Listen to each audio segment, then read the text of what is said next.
Welcome to the discussion of Part 6, Chapter 4. This is the continuation of the conversation between Raskolnikov and Svidrigailov, where Svidrigailov is wanting to tell Raskolnikov about his relationship with his sister, Dounia. And in his telling of it, he makes it sound as if because she was so beautiful, he spurned her. He avoided her. He didn't even want to look her way because he knew that his wife would be watching him because she was so beautiful. And he said he couldn't even really believe that Marfa Petrovna had allowed Dounia to be a governess in their house because she was so beautiful, but that he thinks that Marfa Petrovna was somewhat in love with Dounia herself and just loved having this beautiful, pretty confidant in her household. And so Dounia was there. And he said that because of the friendship between Marfa Petrovna and Dounia, that Marfa Petrovna told Dounia all of his secrets, meaning everything about all his dirty little secrets about what kind of a man he was, what his proclivities were, that he had been in debtor's prison. Dounia, apparently, he says, knew all of his, dirty laundry.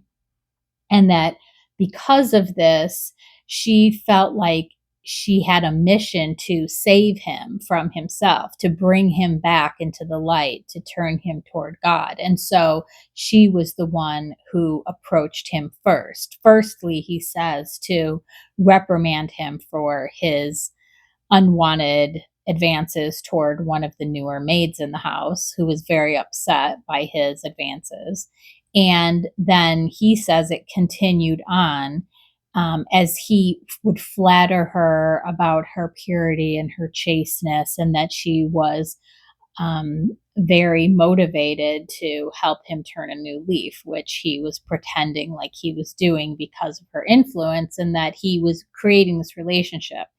And he talked about other experiences that he had with flattery, with flattering women, and how easy it was to get them once because they were so easily flattered, even if they were completely against any type of relationship with him. He says that it always worked.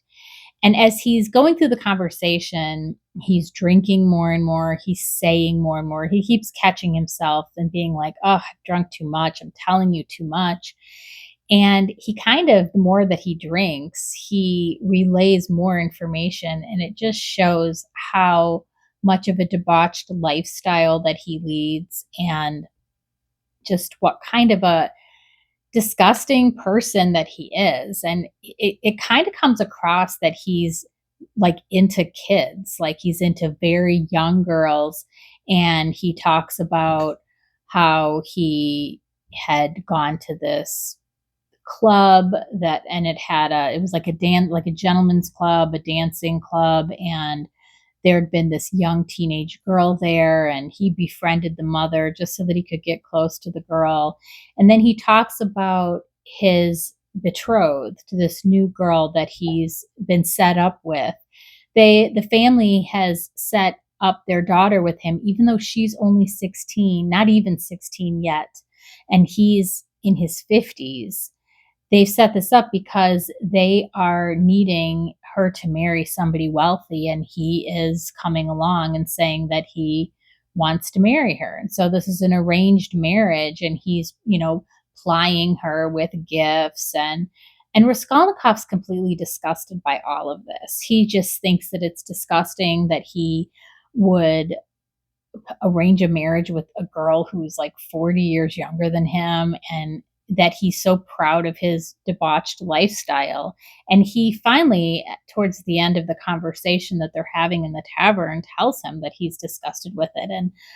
And Svidrigailov is like, oh, you're one to be high and mighty. You've got your own secrets. And Raskolnikov's like, I believe with everything that you've told me that the only reason why you would be wanting to see my sister is because you still have designs on her. And he doesn't feel any better after this conversation. Svidrigailov isn't really telling him that he doesn't have designs on his sister, other than to say that he's engaged to this girl, and he keeps offering to like bring Raskolnikov to see this girl, to see the other teenage, like the 13-year-old girl that he had seen in this tavern. And it's just kind of icky. Like the whole conversation and the whole tone of it kind of turns into this. Like I had said before, it reminds me very much of Portrait of Dorian Gray. If you've ever read that, just kind of this underbelly of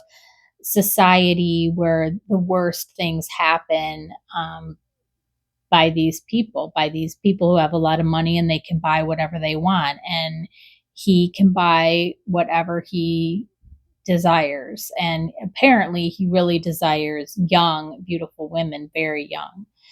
And so he even brings up Razumihin, which is kind of interesting. He's like, oh, I've heard of Razumihin. So I'm not really sure where he heard of him, but that's interesting. So it ends with him saying, well, we're going to walk out of the tavern. I'm going to go one way and you're going to go the other.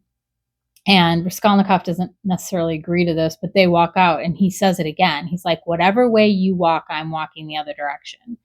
And Raskolnikov's like, fine.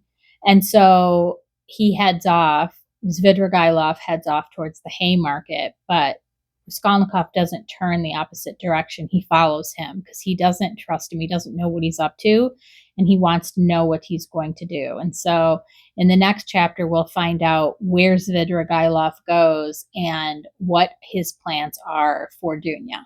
So meet me in part 6, chapter 5, and we'll find out what happens next.